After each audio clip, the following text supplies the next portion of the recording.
What is the difference between this control stick and this control stick? Well, this one is an official control stick that is inside of the Joy-Con when you buy it brand new, while this one is part of a new batch of replacement sticks released by Gulikit. They actually first released Hall effect sensor joystick replacements late last year, but this is part of a new wave that have a couple little different adjustments and upgrades to make it a better option. Now, I actually never got around to reviewing their first wave of Hall effect sensor joysticks. I have reviewed third-party controllers that include them already for things like Gulikit's own King Kong Pro 2 controller or the 8BitDo Ultimate controller, more recently the Nixie Wizard, but I actually haven't used these ones yet that you replace in the Joy-Con itself. So Gulikit actually sent these ones out to me to try out, so I wanted to swap it, see what's different and upgraded about it compared to the last wave they did, and whether or not it's really worth swapping it out in your Joy-Con. Now, before I get into swapping the stick itself, if this is news to you, if you've not really followed along with all the stuff with Hall effect sensors, this is a stick type technology that's actually existed for quite some time. Previously, in older systems, it was something that you would see in the Sega Dreamcast, for instance, but it's not one that's very commonly used compared to a lot of other options because it is a slightly more expensive option. However, because of how prevalent stick drift issues have become in the Nintendo Switch, and also is beginning to pop up more in some other systems like with the PS5's DualSense, you're starting to see a lot of third-party companies begin to really push the benefits of using Hall effect sensor sticks instead. Now, something to keep in mind with a stick replacement like this is that it's not simply an option of buying a Joy-Con that already has it done, although I'm sure there are people that are offering that as a kind of reseller option, but instead you do need to buy the stick module on its own and then replace it inside of your Joy-Con, which if you've never done something like that before, can be a little bit intimidating. It is not the most difficult modification work to do. For instance, a full-blown shell exchange takes a lot more work, but there is a certain level of care that you need to take and some tools that you'll need to have access to. When it comes to opening up a Joy-Con to do any kind of modifications, the biggest wall I think a lot of people really encounter is needing a specific type of screwdriver. A small Phillips head is all you need for the internal stuff, but to even open up the Joy-Con in the first place, you actually need a Y-tip screw. Specifically, the 00 is what I usually use. I think you can get away with one that's a little bigger, but I've always found this one to be the right size for me. So we're gonna start off by just opening up the 4 screws right here. Also make sure to have somewhere to put your screws safely, because I've definitely made the mistake of losing some in the process if I don't put them somewhere that'll be a little secure. Now, I'm just showing you guys doing this with the right Joy-Con for now. The left and right Joy-Con internals are for the most part pretty much the same. The right is just a little more dense and has a bit more stuff going on because it is also the Joy-Con that has the IR sensor in it. The left Joy-Con I've already done the stick swap on. I'm using my Mario Red Joy-Cons because these have actually been like my main focused ones for a long time. And because I've used them so much, stick drift is a thing that I have developed in them, and I've actually swapped the sticks a couple of times on them. So we got all 4 screws out, and so you just need to get your nail in there and just pry off the back plate. And it's not going to fully come apart because there's some ribbon cables that are going to keep them connected. You don't need to worry about taking those off, just got to keep it together. And then we just need to remove the battery, which you can do pretty simple. You just lift it. And then just give it a little tug right here for it to unplug from the board. Okay, so this little piece right here is something you're only going to find in the right Joy-Con. And we're going to just put that aside and try to not mess with it too much.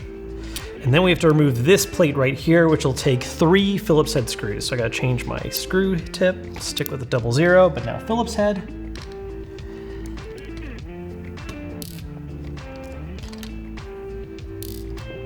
Come on, get out.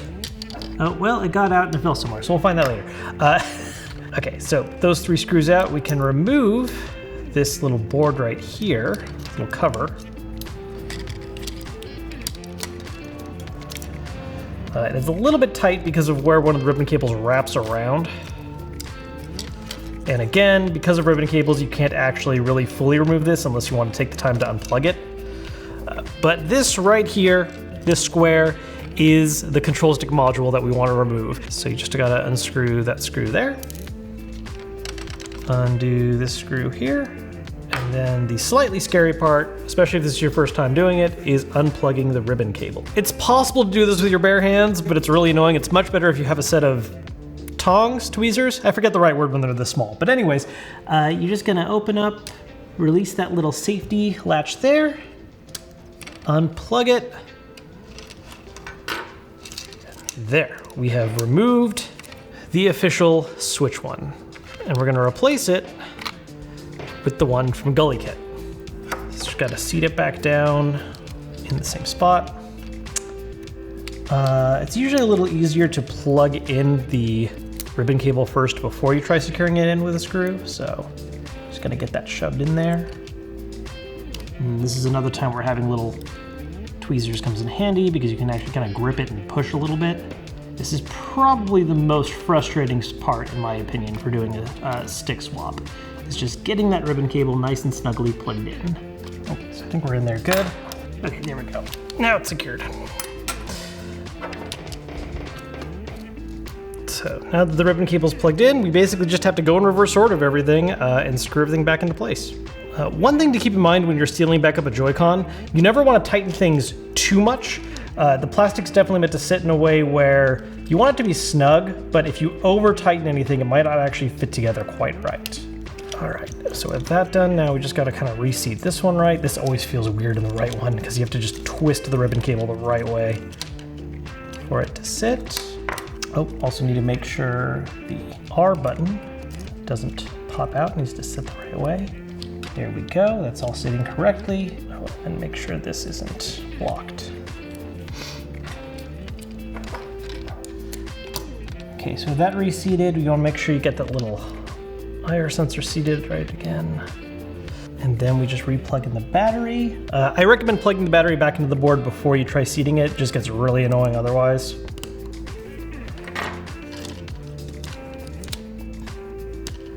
Okay.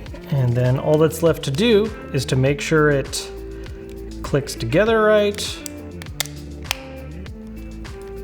All right. And then with all those 4 screws back in, it's always a good idea to just immediately start messing with and pushing some buttons. Even though we only messed with the stick directly, it's always possible that you accidentally shifted something without noticing or just didn't really screw something in quite right. But all the ABXYs feel good, shoulders are good. And yeah, everything feels good. So yeah, the whole process involved in a stick swap is not particularly difficult, but if you've never done something like it before, just make sure to take your time, take it easy, and take care in what you're doing. Because while it is something I think people can definitely learn on their first attempt, there is always that fear or worry that you might accidentally break something in the process, like say accidentally snapping a ribbon cable, which is absolutely something I've done while doing a shell exchange.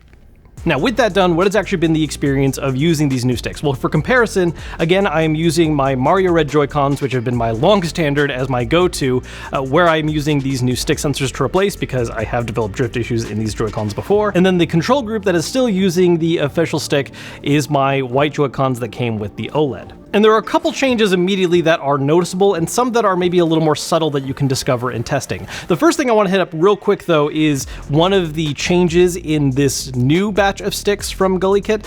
Apparently one of the issues that the first ones ran into, which again, it was not something I covered firsthand, so I've only read about these, but there was an issue with the first set of replacements where the stick module actually ended up having a little bit of a gap between it and the Joy-Con shell, which basically gave a small area that dust could get into and thus get inside of the Joy-Con and potentially cause some long-term issues. That is now gone in this new batch of sticks. I've installed it in this red Joy-Con, and you can look around the rim of where the stick and Joy-Con meet, and there is not that noticeable gap that was there previously. Now, with that said, there are some noticeable differences with how the stick module compares to the official ones, and the first thing I really want to touch on is the stick tension and range of motion. If you've been using the official Nintendo Switch Joy-Cons for a long time, and then you use one of these sticks for the first time, something's going to feel a little off and different to you. It took me a little bit of testing and messing around with it to really notice what it was, and it's a combination of the fact that the stick just has a little more tension in it, so there's a higher feeling of resistance when you're pushing it, and the actual range of motion is ever so slightly less. If you were to actually full tilt the sticks side by side, you would notice that the official Joy-Cons just come a little bit closer to the body at full tilt compared to how much the Gulikit ones are. Visually, it doesn't look like much, but when you're actually using the stick, you notice and feel that difference. There's a lot of times where I'll push what I feel like should be full tilt, and it just stops a little shorter of where my muscle memory expects it to. It is not a difference that makes the Gulikit stick unusable, but it is something you're definitely going to notice the first time using it in comparison, and is going to take some time to get used to. Also, depending on what kind of games you like to play, having a slightly reduced range of motion could end up being a bit of a detriment. And that's compounded by one of the other things I've noticed with this controller that I actually can show with some real data, is also the fact that its sensitivity and range of motion is smaller compared to that of official Joy-Cons. If you go into the stick calibration settings of a Joy-Con, you're able to see the full range of motion that it has available to it, test it out, try it out, and if need be, recalibrate the stick. And in fact, this is actually something that you should do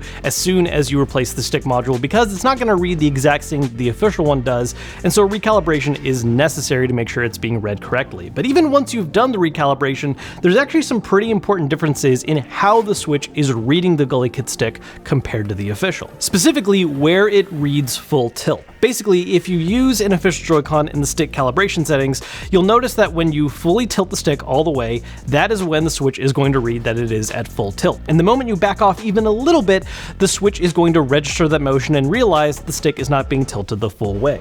On the other hand, with the Gulikit stick, it's actually reading full tilt earlier than it should be. So when you get to the point where the Switch is detecting full tilt, there's actually still a little bit more you can push the stick in that direction. What this means is that the amount of motion necessary for the stick to be read as full tilt is less than what it is on an official Joy-Con. Now, if you're playing a game where there's only a difference between full tilt and partial tilt, not a big deal. However, if you're playing a game where there are multiple ranges of motion that are important, for instance, the slightest bit of tilt versus a mid versus a full, the Gulikit does end up having a smaller, more narrow field of how precise control you have to do this. Now, with the kind of games that I play and the games that I've been testing this with, it has not been a noticeable issue. It is not something that has caused any kind of major problems, but it is something I think is important to be aware of, because if you are playing a game where very precise, refined control is very important, you are going to have a little less of that with the Gulikit compared to sticking with the official sticks. And again, the trade-off of this, the whole reason why you might be doing this in the first place, is the fact that these Hall effect sensor Joy-Cons